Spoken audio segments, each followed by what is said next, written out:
Estamos en Regla, uno de los poblados más tradicionales de la capital de todos los cubanos, de la ciudad de La Habana. Y estas aguas contemplaron el 3 de junio de 1847 el arribo de los primeros chinos a la isla. Con este viaje se abría el primer capítulo de la interesante y todavía inédita historia del budismo en nuestro país.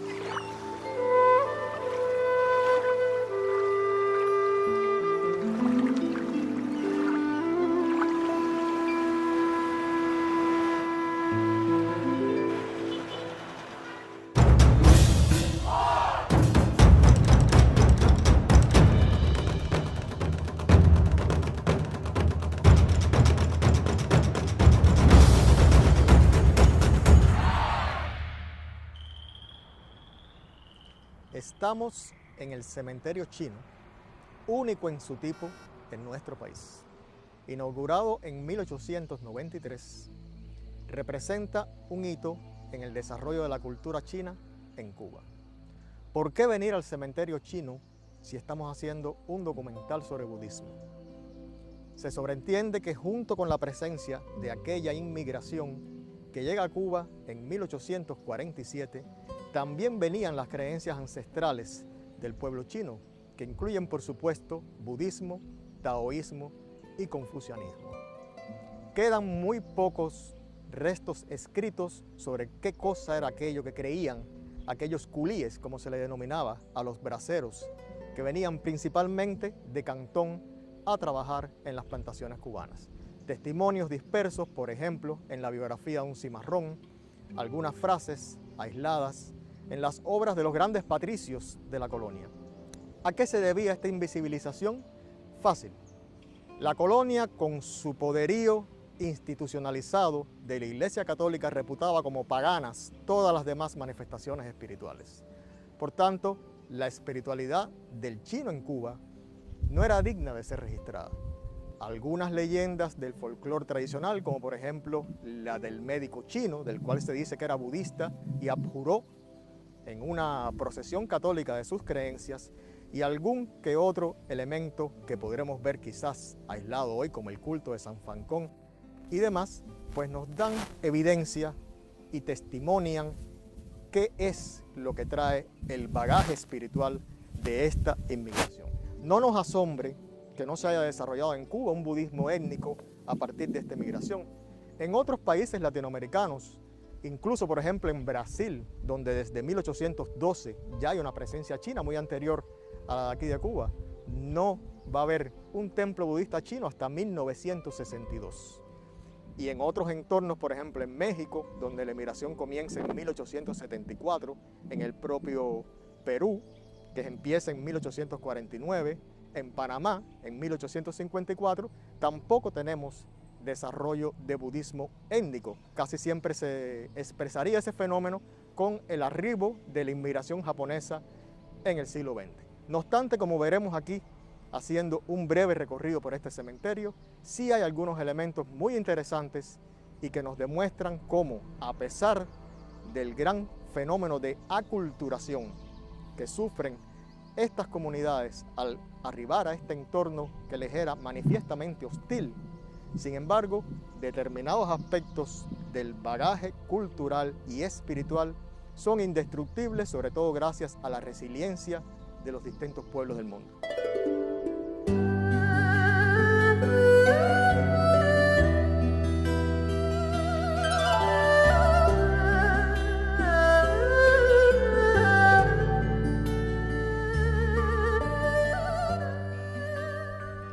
El cementerio es esencialmente católico debido principalmente a la adopción del cristianismo por los inmigrantes, pero también a los matrimonios mixtos. Los chinos, que no tenían permitido casarse con mujeres blancas, pues debían crear familias con mujeres negras, casi todas vinculadas a las religiones cubanas de origen africano y por supuesto también a la Iglesia Católica.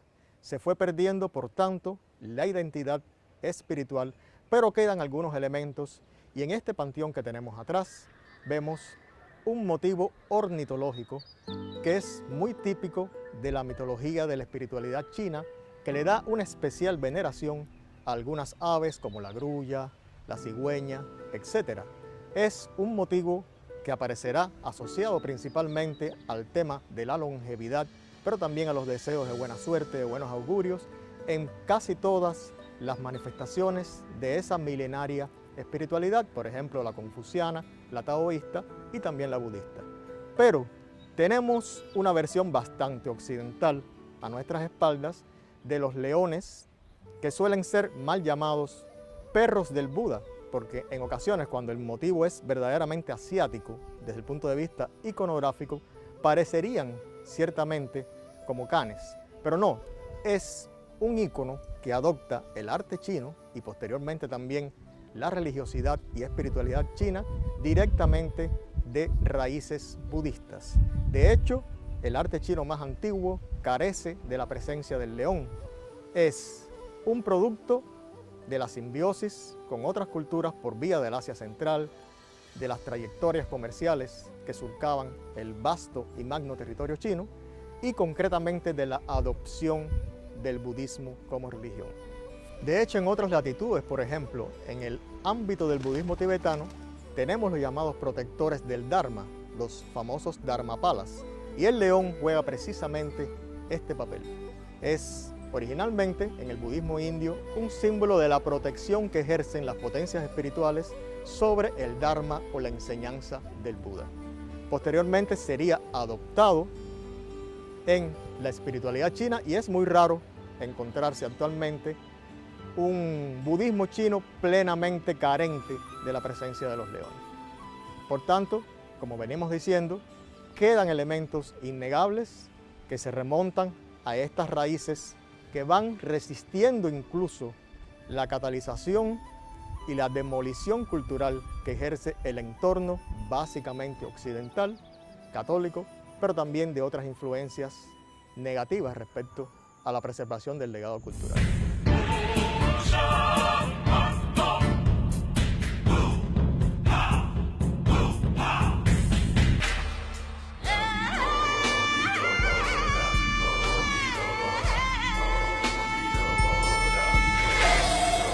Acabamos de ver algunas de las evidencias que quedan en este cementerio sobre el culto a San Fancón, que es un numen, una divinidad híbrida, nacida del contacto directo entre lo africano y lo chino en los barracones. Hay un sincretismo, una hibridez entre la figura de Shango, del panteón Yoruba, y un general de la historia, de la mitología, de las leyendas, del folclore, de la oralidad china, que vino a Cuba y simplemente se convirtieron en grandes amigos, grandes hermanos en el pensamiento de nuestro pueblo. Por la razón, quizás, de la prevalencia de colores en las imágenes, en los íconos como el rojo, por el carácter bélico, por la asociación con el trueno.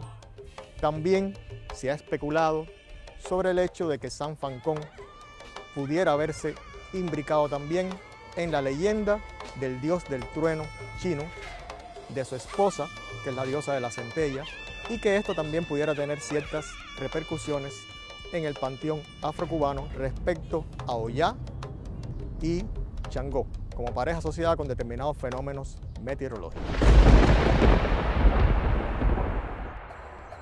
Ahora bien, en la festividad del Qingming, que en Cuba se celebra el primer domingo de abril, los chinos le rinden culto a sus ancestros, barren las tumbas, queman el dinero para que el difunto tenga en la ultratumba los bienes necesarios, una tradición que tendría mucho que ver con las de otras culturas, con lo que vemos en el antiguo Egipto, incluso también en la religión yoruba, donde se hacen también determinadas ofrendas. Ahora, es muy curioso de que se afirma por algunos estudiosos de que la práctica de barrer ese día la tumba de los ancestros tendría determinada influencia budista, ya que el Qingming originalmente es una fiesta relativa al sol y también con una connotación más bien agraria.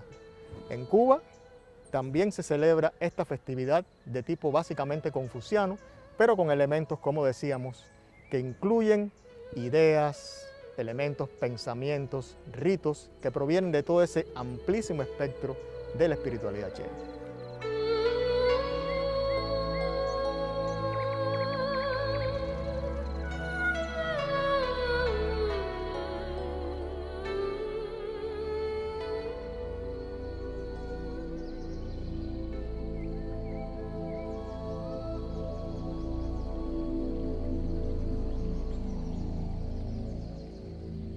el cementerio chino se difuminan los límites entre la vida y la muerte, entre el yin y el yang, entre nuestro mundo y el mundo de los que se han ido.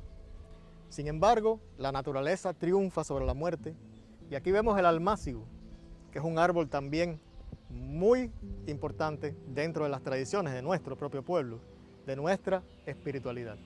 Un árbol fortísimo que sin embargo lleva aquí la placa con el nombre de un fallecido. Actualmente se está desarrollando aceleradamente en China el enterramiento bajo árboles para sustituir los sobrepoblados cementerios urbanos. En nuestra necrópolis china, aquí en la ciudad de La Habana, tenemos varios almácigos que también, por su dureza, por su resiliencia, son representativos en otras tradiciones espirituales de nuestro país, sembrados aquí en el cementerio como conmemoración, pero también como símbolo de renacimiento. Habíamos visto las botellas, distintas ofrendas que se colocan ya en esta espiritualidad, en esta mulatez china, cubana, española que tenemos en Cuba, en la cual es muy difícil muchas veces diferenciar exactamente cuál es la religión ortodoxa canónica que está produciendo un determinado simbolismo religioso. Se sabe que en ese osario pues vienen las personas, cantan, ponen tabacos, ponen botellas de bebida y celebran junto con sus muertos, porque es que realmente los muertos para ellos están vivos. Eso pasa en casi todas estas grandes culturas tradicionales, la africana, la asiática, y es una de las grandezas que podemos ver cuando entramos también en este cementerio.